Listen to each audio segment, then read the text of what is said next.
Click going live. What's up? And welcome to Nighttime at the Nerd Bar, episode 63. Woo! We're getting close to the, what's the, 70, which one's, Centennial's 100. Yes. 75. We're closer to that one. Oh, that's not the next landmark. That's not the next landmark we're going to hit. We're going to have a really nice episode before that. Okay. What would be that one? 69? Are you not familiar with? Okay. All right. Now that I've made it awkward. Nah, that Monday energy. No, I was at an event and someone said make it rain, and they were referring to like metaphorical and like, you know, washing over you, and I'm all make it rain. Okay, not just me. Not just you. What are they talking about? And there's more, which we'll chat about after, because that might be a little more PG-13 for this show. But yes, everybody, welcome to Nighttime at the Nerd Bar. We got all kinds of fun and quirky energy for you on this Monday evening. If you're joining us live, join us in the live chat. If you're watching later, no worries, comment down below. Get to introductions. Hello, my name is Carrie Lane. And I'm Katie Cullen. Yay. Quirky is certainly a word for it today. Yes. Bigger Monday energy than normal. Kicker Derek says use coins, make it hail. You know, that's appropriate for LA weather. We got John Knight says, hi ladies, watch My Hero Academia season 6, episode 20 for the dub. All right. I know we're getting towards the end. It is quickly approaching. I think what we just watched sub was 22. So I feel like we have 3 or 4 more episodes this season. Yeah. Because I think it was like a 25, right? My Hero Academia is usually 25, 26, thereabouts. It's mid-range seasons. Yes. So we will be talking about My Hero Academia as well as Trigun, and our personal recommendations of other things to watch, read, check out, whatever. But first, let's get into some things we are excited about, and kind of news and keeping you all up to date. So there's a big thing that happened over the weekend. Katie, what was it?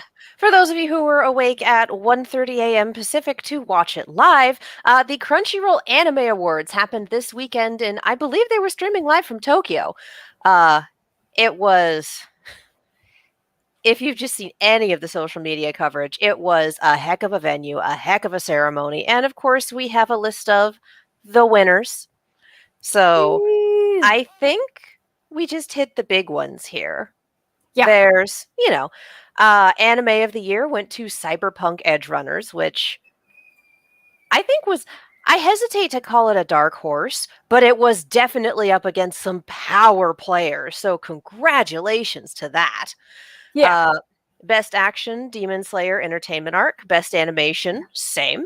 Best Anime Song, The Rumbling by, it's either Sim or SIM. With the punctuation, I can never tell how it's supposed to be pronounced. Sure. For Attack on Titan Final Season Part 2. Character Design, Demon Slayer. Comedy, Spy Family, Continuing Series One Piece. Director, Haruo Sotozaki, Demon Slayer. Best Drama, Attack on Titan. Best Ending, Comedy for Spy Family. Best Fantasy, Demon Slayer. Best Film, Combo Breaker, Jujutsu Kaisen. Main Character, Eren Yeager. New Series, Spy Family. Opening, Attack on Titan. Best Original Anime, like Horus Recoil. Best Romance, Kaguya-sama Love is War. So yeah, it's you're going to see at the very, very lot end, of the same winners. Look at the last one. It's Must protect at all costs character, Anya Forger. Yep. Yes. And also shout out to Zach Aguilar for best, I think it's best voice acting for the Cyberpunk. So that was like, that's awesome. Which, speaking of that, go check out the interviews here on this page, because we talked to him at the Demon Slayer premiere. So we did. Yes. There's always an interesting over-under with the Crunchyroll Anime Awards. Because they're in earlier years, and iterations have changed. The show has changed. The voting system has changed. The weight between what the panel of judges picks and what the audience picks, it's weighted differently now. Like, it was at one point accused of being a popularity contest. And this was years ago. And things have changed. So on the one hand, it's a little wild seeing all of the same anime win these categories. And on the other hand, it's been just that good, you guys. Like, I don't think anyone's going to argue that Cyberpunk Edge Runners or Attack on Titan or Demon Slayer or Spy Family aren't good anime, because they all are. Oh yeah. I feel like there's some lesser known anime that definitely got lost in the shuffle. I am once again in the ya boy Kongming corner, even though we didn't get nominated for much and we were up against some very stiff contention. Not contention, contenders. Very different words. Real big Monday energy, like we said. So, but a lot of these too, just getting nominated is a great way for a show or a movie to get more recognition out there, because a lot of people, and I know myself too, like maybe if I'm not familiar with the show or you haven't checked it out yet, this is a nice reminder of like, oh yeah, like this is that thing that everybody's been talking about or I've been meaning to watch, so now is your excuse. Hurry up and go watch the thing. Yeah. And what I'm saying is, it's not a popularity contest. Things are that good. These shows are that good. It is extremely high quality anime all the way down the line. Oh yeah. It's buck wild to see the same thing winning category after category after category, but this is also like when Return of the King took home 12 Oscars Mhm. for like almost everything it was nominated in. It's that sort of thing. It's like, no, we got some good ones this year. We got some really good ones this year. Yes. Yeah, I remember what you're talking about, like before, of like, because yes, we are enthusiastic and excited for our shows, but it's, people can essentially overwhelm that voting system. So now it seems to be a bit more like, I agree. I'm like, yes. I'm like, no, they are that good, like top tier. Yeah. So, but I mean, it's yes. audience votes, I think, are 30% of any category. Like, it doesn't matter how many, the number of people that voted. The audience vote, I think, weighs about 30 to 40% of any given category. So it's enough to sway it, but it's not enough to completely take it. Right. I remember looking into this, but it's been a minute. Like, it's not just popular vote. There is a panel of judges going through everything. So, and they do have, if I'm remembering this correctly, the majority of the vote.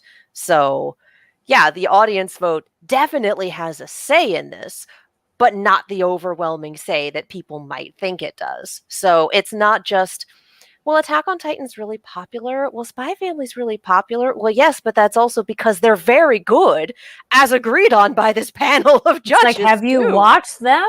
Yeah. Yeah. Yes. There's some other exciting news at Crunchyroll Awards referring to music. You're just going to hand me all of these today, aren't you? Well, that one, because we have... Oh, no. Just because it led into that one next. No, that's fair. I went to open it and it hit archive instead. I'm like, no, come back. Come back. We got back with that Monday energy. Always. Back with that Monday. Always. God, yes. Yes. Ebbs and flows. Sometimes we're like, woo! And then sometimes it's like, ah. Yep. We're just going to go a little nuts. I love that the start of this is Crunchyroll gets amplified. Like, I love when we have that real great zinger at the beginning of a press release. Crunchyroll adds music to SVOD service with content from Sony Music Entertainment Japan. 10 million Crunchyroll subscribers now have the music they love, and thousands of music videos and concerts from artists known from anime collaborations. Crunchyroll's partnering with US-based Sony Music Entertainment to license SMEJ content outside of Japan. So this is pretty dang big, because it's kind of hard to see these concerts outside of things that are a little difficult to watch them on, like YouTube rips from people who have been there, which is definitely not the optimal way to see a recording of a concert. So the fact that these are now on Crunchyroll, the fact that we are getting MA, Asian Kung Fu Generation, Lisa, Horiyuki Sawano, like, that's just to name a few. We are looking at thousands upon thousands of videos, of concerts, of music videos from the bands that you already know and love. Again, Asian Kung Fu Generation has been a mainstay since I was in high school. So it's been a hot minute. So this is pretty fantastic. And if you have a Crunchyroll subscription, this is coming down the line for you. Nice. So let me see if we have a date. I don't see one. It looks like it is in the works. All Oh, right. available today to its audience of 10 million paying subscribers. So There you it's go. already there. Go Woo! have fun. Go Yes. have fun. Different. We didn't have it necessarily on our docket, but Katie, someone would like to know your thoughts on how about that One Punch Man collab with Overwatch? It's definitely an anime now. I have been losing my entire mind at giving Doomfist a Saitama skin was just a chef kiss move. This is incredible. It's just fun. It's just fun. It doesn't surprise me that this is what we're getting for season 3. Season 3 of Overwatch 2, mind you. I don't have any information about a potential season 3 for One Punch Man. And I realize that I need to specify that now that Overwatch content is coming in seasons. But yeah, no, I'm not a Doomfist player by any stretch of the imagination, but I love this. I love this. I love this. We had mentioned, there we go. We were just talking about Attack on Titan. So news with that is now streaming. So in case you have been busy and you haven't been able to get caught up, Attack on Titan final season, the final chapters special 1 is now on Crunchyroll. I do feel like they keep going the end, which I'm like, hey, give me more. That's great. But it is really let's be real. It's happened a few times. Just saying. I know we referenced Lord of the Rings earlier, but we are hitting Lord of the Rings levels of, is it over? No. Is it over? Also no. Is it over? Still no. Yes. I'm not like demanding it end, but I just kind of want to know. Yes, it is kind of one of those like, wait, is just stop calling it the end then. You know, it's like, it's okay. So it's an hour-long TV special. It's going to unleash the first half of the epic anime finale. If this is the end, asterisk, like we think so, but you know, so it's, the next chunk of it is available now. So be sure to check that out for all you Attack on Titan fans. I haven't had a chance to get to watch it yet, but I'm excited because it is one of those like, it's so exciting, and then they leave you hanging, and you're like, well, what's next? So the final season has had, to my understanding, 2 sets of episodes, and then it sounds like it will have 2 specials to wrap everything up. Like it sounds like, from the way this is phrased, that these 2 specials will be the end, the end, the end, the end. The end. The end. Yeah. Yes. Yes. For I real? am still, I left off during the final season part 1. Because things got extremely real in a way that I wasn't prepared for, and it was a little hard to get back into things. So that's fair. That's a me thing. That's not a quality judgment for Attack on Titan. It's still amazing. It just became something that I had trouble handling. It's dark. It's a great show. It's also dark. Go in prepared. And then we also have some news from High Dive. We do. Get into that. And congratulations to them for this. AMC Network, Sentai Filmworks, and Mainichi Broadcasting System seal major deal for anime content on High Dive streaming service. For those of you who are not familiar with Sentai Filmworks, or just Sentai in general, Power Rangers, friends. Power Rangers is a Sentai. You get the teams of multicolored, that is Sentai. And Sentai Filmworks does absolutely incredible stuff. So Sentai Filmworks is providing exclusive rights for AMC Network's High Dive to distribute part of their future programming lineup in all global markets outside of Asia, which is absolutely huge for High Dive. Congratulations to them. It looks like for the first time ever, Most Heretical Last Boss Queen from Villainous to Savior will be part of the programming lineup. The new show is a 12-episode series based on the hit fantasy light novel. So that is a big get for them. And it sounds like the rest of what will be coming to High Dive will be forthcoming announcements. But for now, keep an eye out for that flagship show. Again, let me give you that title. The Most Heretical Last Boss Queen from Villainous to Savior. Keep an eye out for that. I was going to say that's quite the title. Standard. Standard light novel title. Yes, exactly. Let's be real. Standard light novel title. Yeah. So congratulations to High Dive and to Sentai Filmworks for that partnership. That is fantastic. Yes. We're always excited for bigger and better things for these distribution companies and everything. So it's like, yeah. And Sentai Filmworks is a very big deal. Yeah. There we go. Speaking of another company that we're like, yay, go for them. G Kids, who does a lot of anime as well as other animation. So this is adjacent to anime, but if you like anime, you probably like animation. G Kids acquires the U.S. distribution rights for Ernest and Celestine, a trip to, I'm like, Gibraltaria? I'm not sure how you pronounce it. I'm sorry. But it's a follow-up to the Oscar-nominated feature, Ernest and Celestine. So it's from Studio Canal. And this is a really cute title if you're unfamiliar with it. It's French. And it is a bear and a mouse who hang out together. And I remember seeing a short film at a film festival many years ago. And I was like, I don't know what this thing is. And it's adorable and really cute. So if you're into that kind of stuff, you should definitely check that out and go follow G Kids for more information.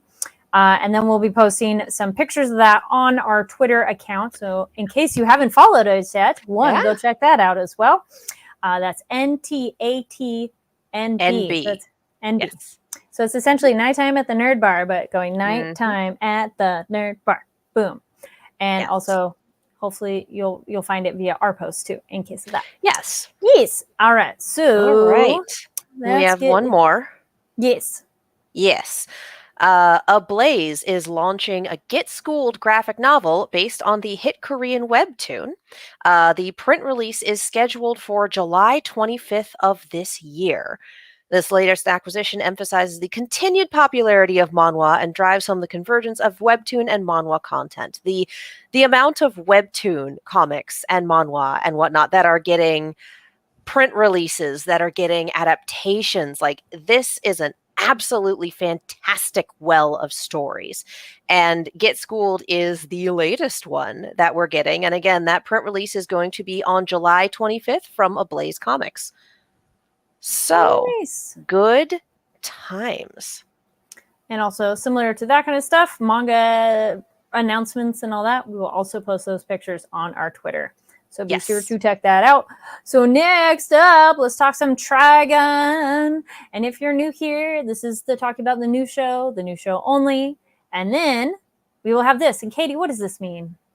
This means that it's the segment of the show where we talk about the OG 1998 anime. This is also where, if there is space for comparison between what we've seen in the new show and in the old show, we will discuss it there. Essentially, we will be keeping our talk on the new show, for one, free of manga spoilers, because neither of us have read it within recent memory. It's been like 15-ish years on my end. It's been a minute.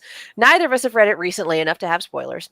And the Trigun Stampede section of it will be kept free of spoilers from the OG anime. So if you want to go watch the OG anime, you can see it unspoiled. It's also on Crunchyroll. Highly recommended. Very solid dub. Oh, yes.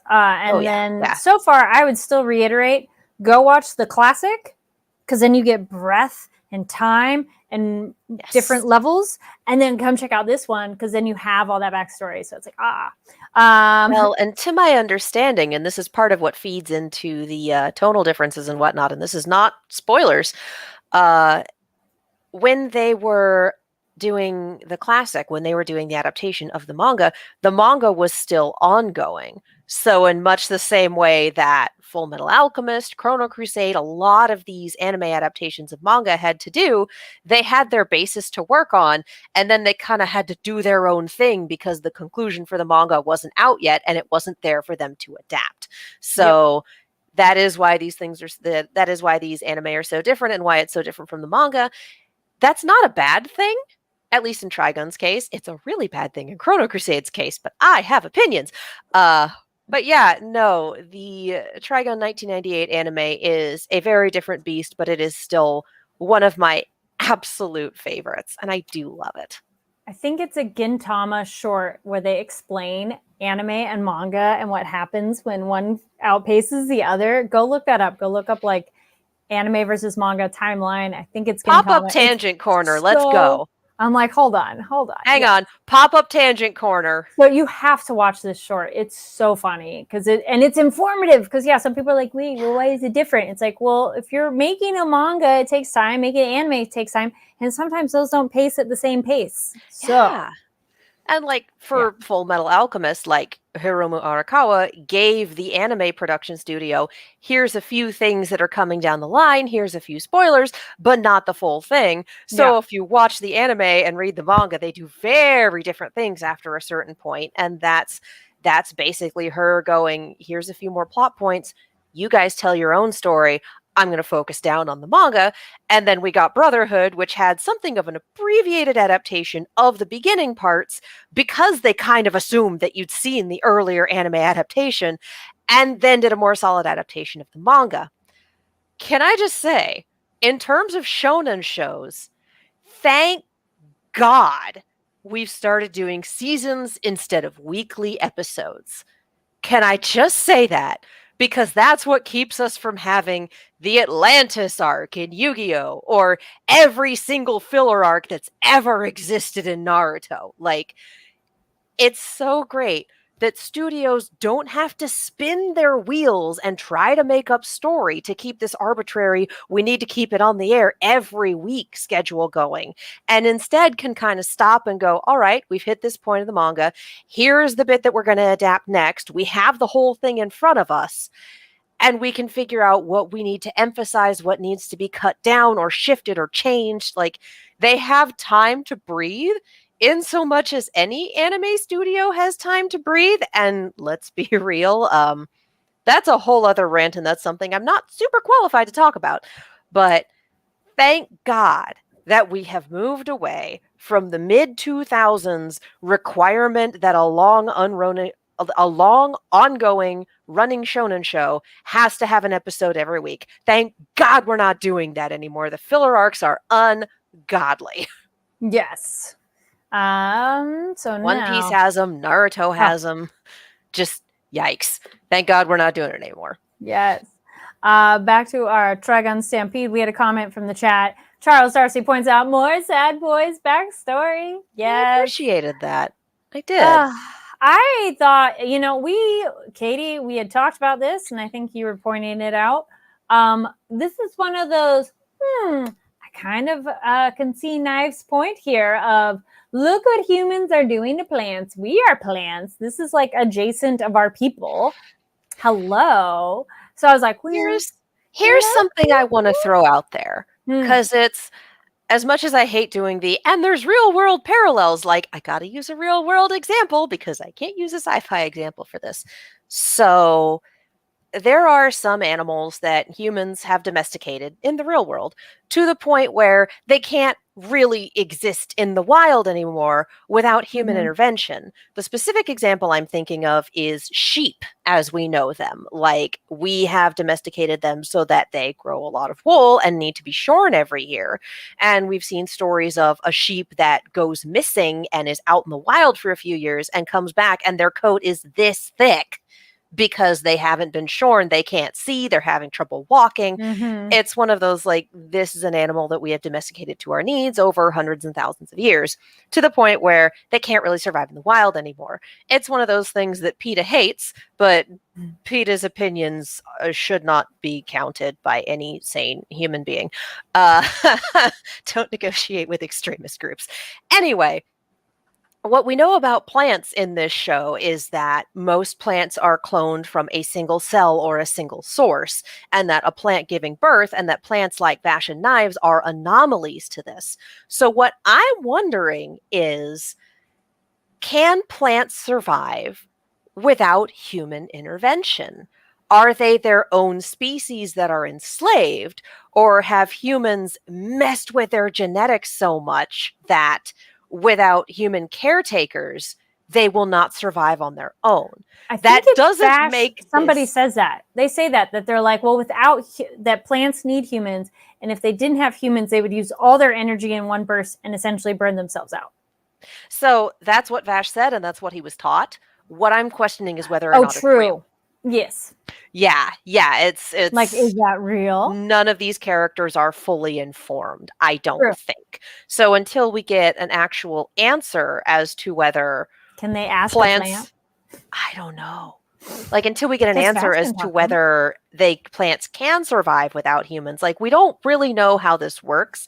And yeah, it's very much that if all plants are sapient beings, then yeah, this is slavery and extremely creepy. Oh my god.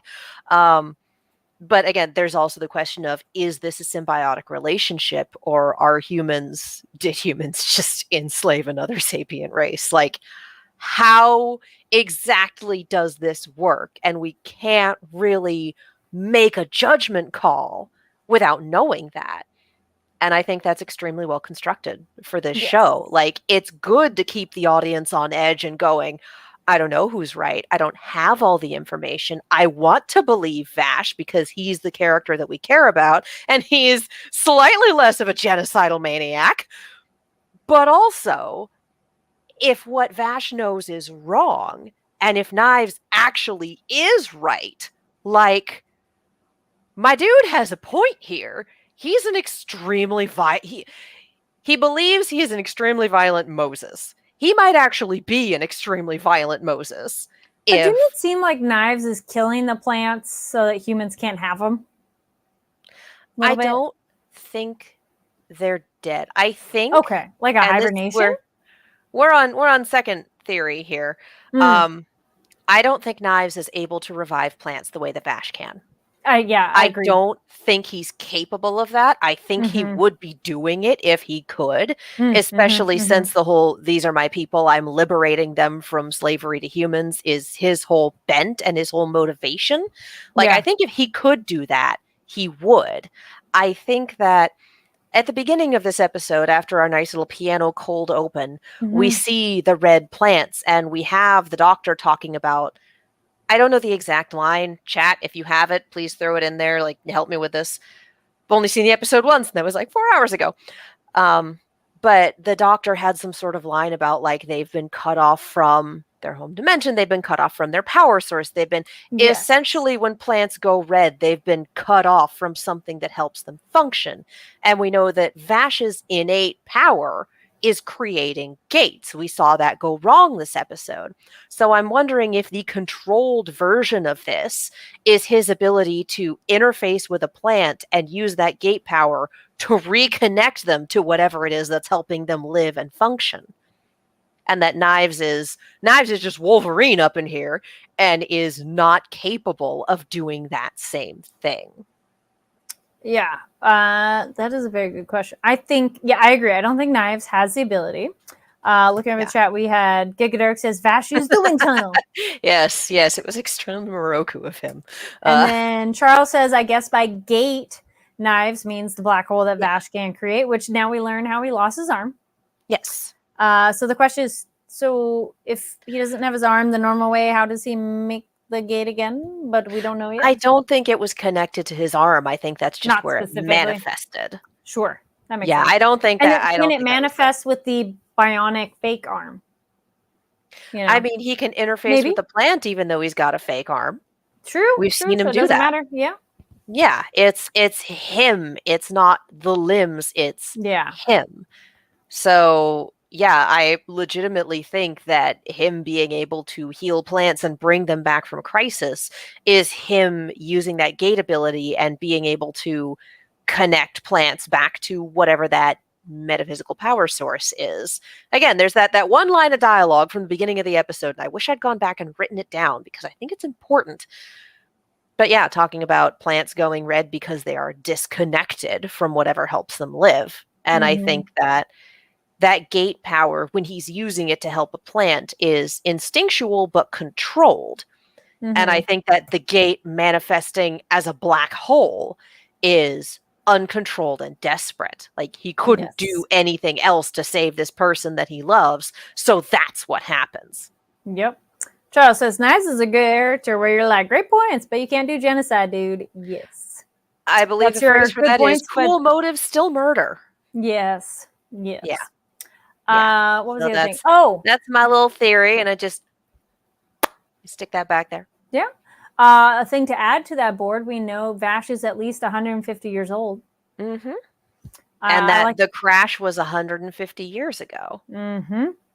And that the way the humans can survive is they can take their very long, special, deep naps.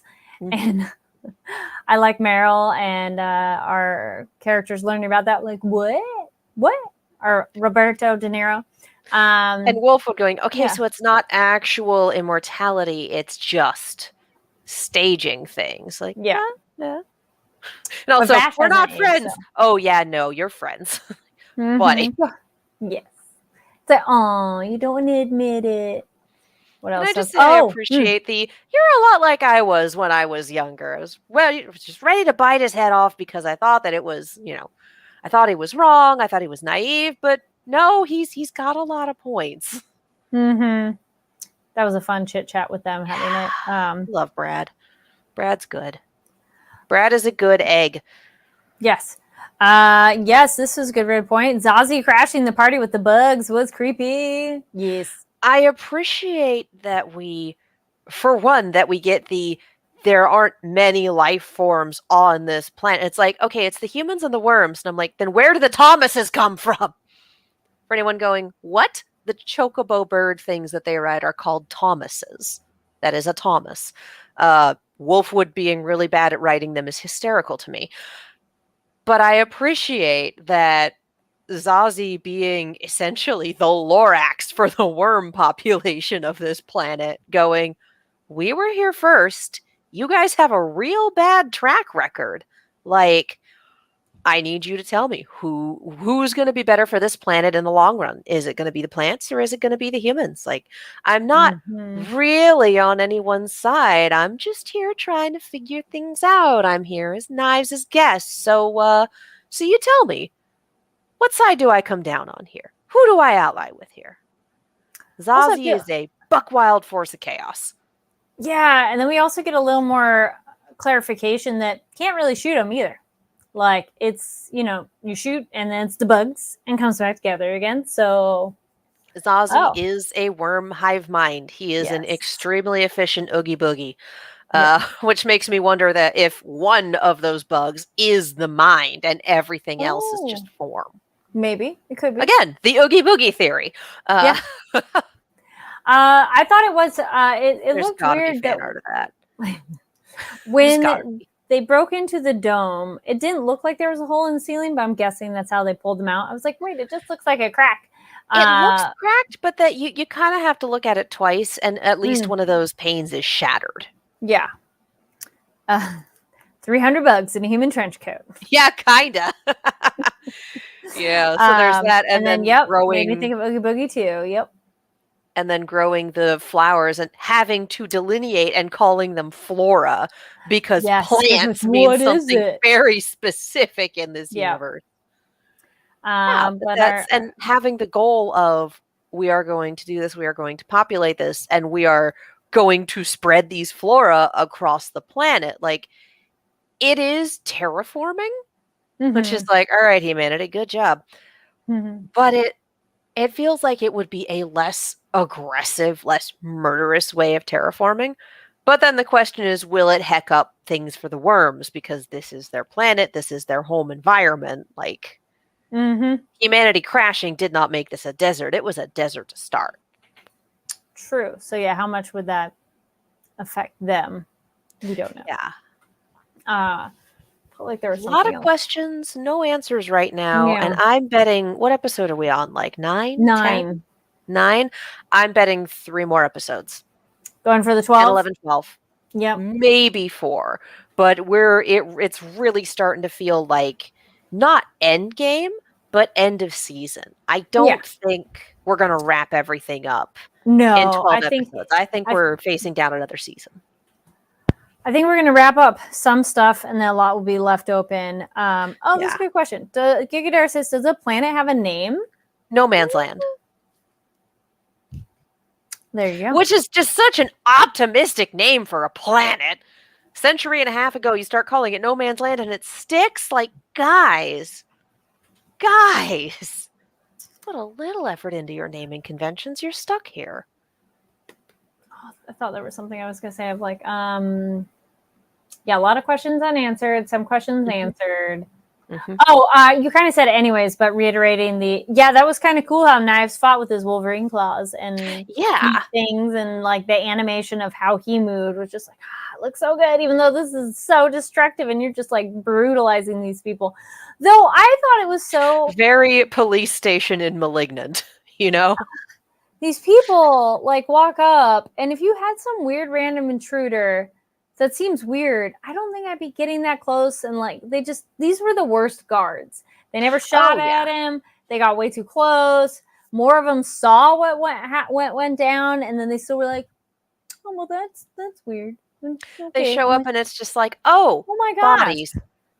Also good to know that Vash's gun was just thrown at him by Knives from a guard. Like, yes, the tool where they can kill people from a distance. Like, you and your literal knife storm, you're not allowed to talk.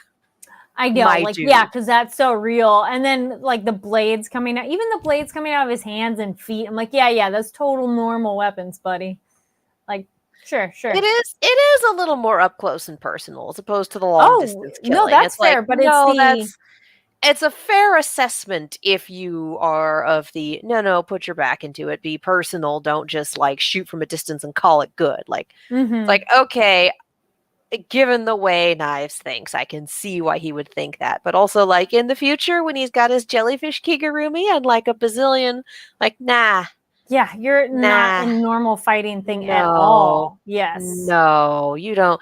You no longer get to talk, buddy. Yeah. We ready for comparing? Because I'm like, I don't think I had much to compare. I don't think we have much in place of comparison, just because this doesn't really happen. Yeah. So, spoiler, but not spoiler. This does not really happen in the OG. So, we are in uncharted territory. It's exciting, though. I like it. I think we do need to put. We do need to. He may resemble, but is legally distinct from Wolverine. Yeah. He's X2. It's fine. Knives is a very extreme person. Yes. Always thinking in extremes. Yes, he is like, yep. And then, Black Hole instead of Angel Arm. Yeah. We do need to point out Roberto calling Meryl by name. And that little bit of just like, no smoking on the ship. Go find me someplace I can smoke. And then them getting kidnapped. Where are we? Can I smoke here? Yes. My dude. My dude. My pal. Buddy. Friend. Yeah. All right. Speaking of friends... Let's chat some My Hero Academia. Well, first off, I am super excited for the next episode because I really want to see his whole classmates fight him because that's going to be fun. The hoedown, showdown, throwdown. And I'm sitting here going, he was so tired, he literally could not see straight. This is not going to be a long fight.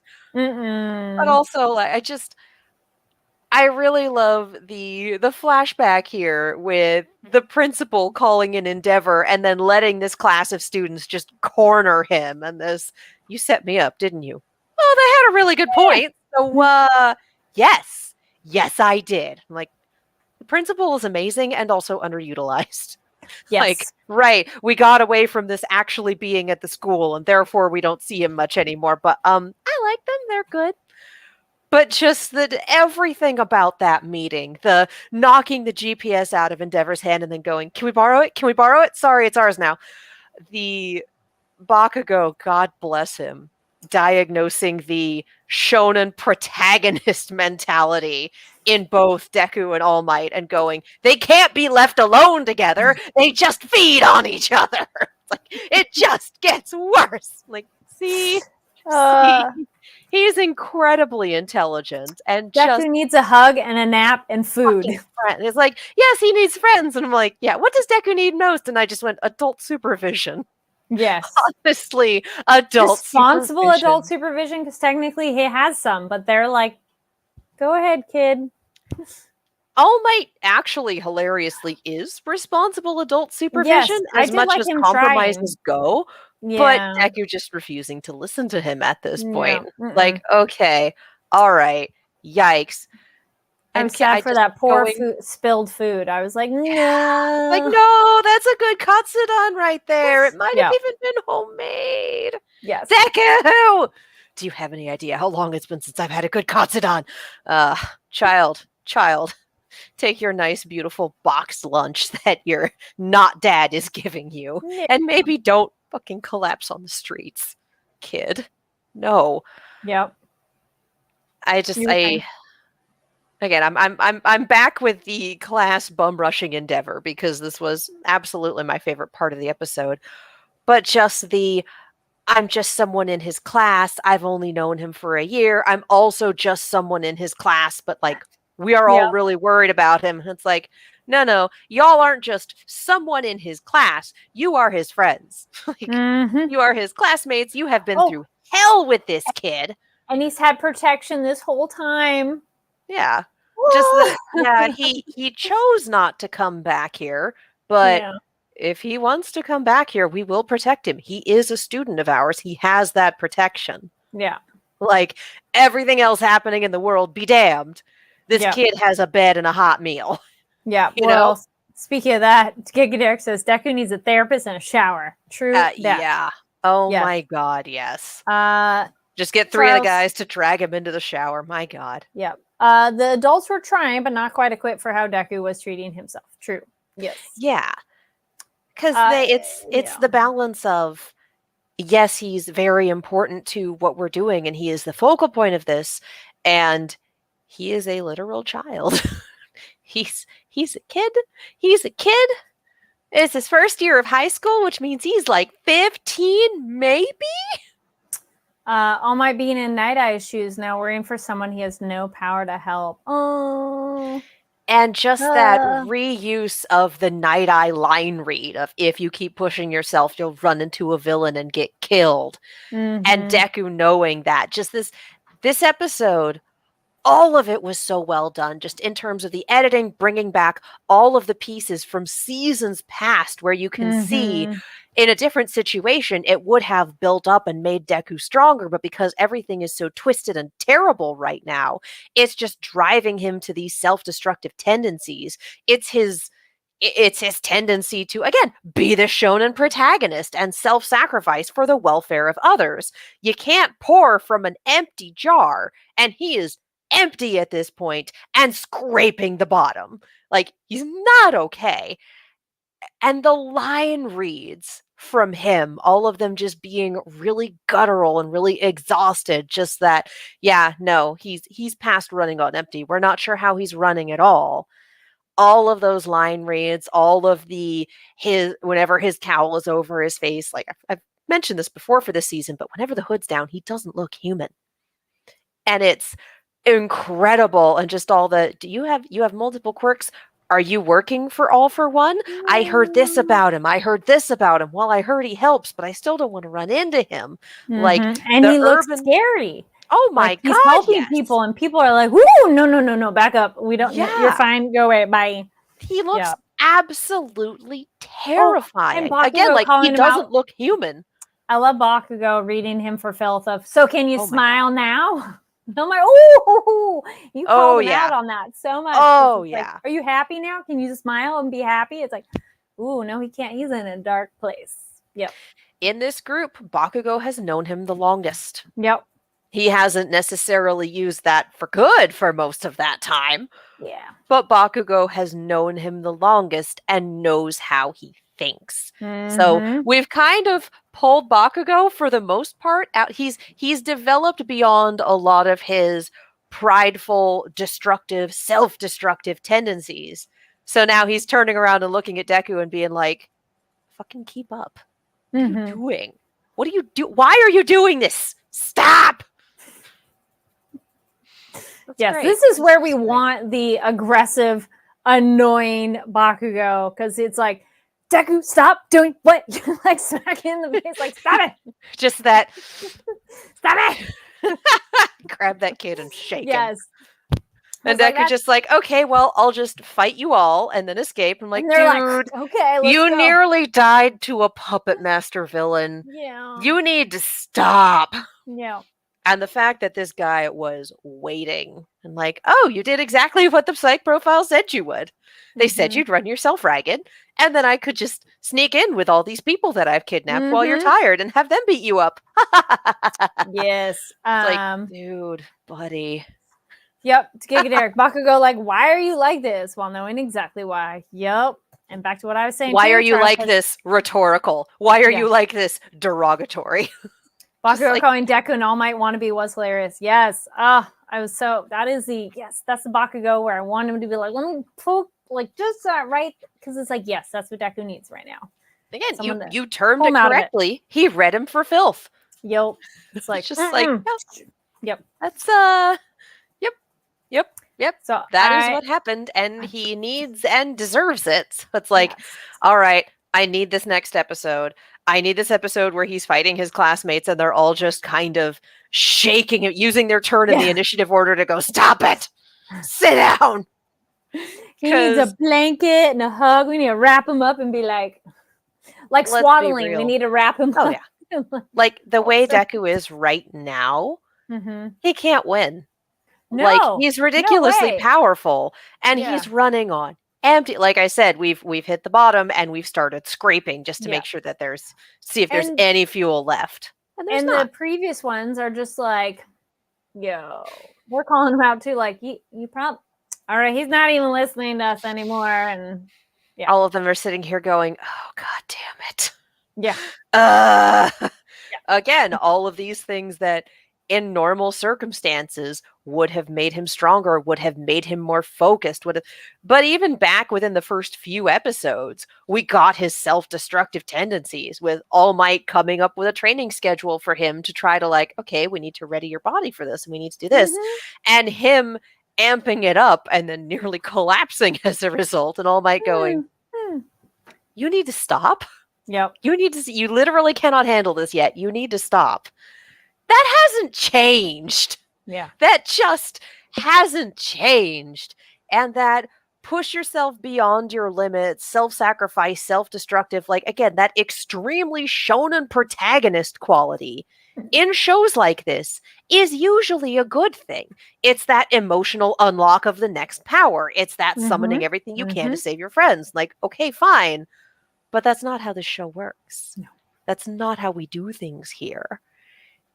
And showing the negative aspects of that, the negative ramifications. A lot of shows like this are, oh, they unlock a power, but now they're going berserk. Oh, it's this, but it has this cost. And for him, it's like, no, he's smart enough and he's figured out all these powers, but it's a self-destructive tendency. It's all mental. Yep. And it's one for all fucking with him. That really lights the fuse on that. Yes. It's like you have so many friends who are ready to support you, buddy. So it's like, come on. You have that support system. You just need to use it. So I'm so excited. I want to see the next episode. Yeah, he is locked in this self-destructive spiral, and like, All for One is just poking the bear, as it were. He's just leading him along by the nose. And so now his friends are going to come bodily tear him out of this. And good for them. Honestly. Yes. Good for them. Just wreck that kid and then take him home for a nap and a shower and a meal. In that order. Yep. He's in desperate need of all of them. I think that kind of covers flipping. Now it's your turn on its head. Flipping. Yes. Now it's your turn on its head. God. Yeah, it's like, no, he needs a break. All these things that should have been so motivational, and just because everything's so befucking right now, it's like, okay, it's a problem. Yes, that's a problem. All right, well, that covers for My Hero right now. We'll see what happens for next week. Yeah. But now let's check out some stuff you should check out or avoid. We do tell you those too. Those happen on occasion where we're like, don't bother. So I witnessed the thing, so you didn't have to. Yes. Well, I guess trigger warning one of Last of Us is getting very intense. So if you're watching that show, I mean, it's intense anyways, but there's some more stuff in this recent episode that's a lot. So just be ready Fun for that. story for Last of Us. Troy Baker is the voice actor who voices Joel in the game. He had an on-camera role in this latest episode. Yes. Yes. Yes, because if you stay for the special behind the scenes because he talks about it. Yep. He's good people. He's fun. Yeah. I'd say that's a great one. I was like, what else am I watching? Mandalorian is back. That's Yes. awesome. Yes. So excited for that one. So far, so Tuesdays good. at midnight, but technically Wednesdays. So, if you're going to stay up late and watch it, be nice. Encode your spoilers or just don't do them. Yeah. Okay, I got two other little ones. One, it is I watched Amsterdam, which was fun, but it is one of those like pacing. It couldn't quite figure out what it wanted. Like, it had a lot of things that are great. It is more quirky and whimsical, which I'm like, cool, fun. It's like historical fiction, great. But somehow all that didn't quite package well enough together. Yeah. But if you're just kind of like, sure, and if the actors appeal to you, concept appeals to you, it was decent enough. But I wouldn't be like, oh my gosh, you got to watch it.